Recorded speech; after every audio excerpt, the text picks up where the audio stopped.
చేస్తున్న సమయానికి ప్రస్తుతం జనవరి 17వ తేదీకి సంబంధించిన వైకుంఠ ద్వార దర్శనం టికెట్లను తిరుపతిలోని ఎస్ఎస్డి టికెట్ కౌంటర్లలో కేటాయిస్తున్నారు.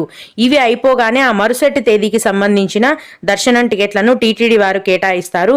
ఇప్పుడు ఈరోజు తిరుమలకు వెళ్లాలనుకునే భక్తులకు తిరుపతిలో అయితే 17వ తేదీకి సంబంధించిన దర్శనం టికెట్లను టీటీడీ వారు కేటాయిస్తున్నారు.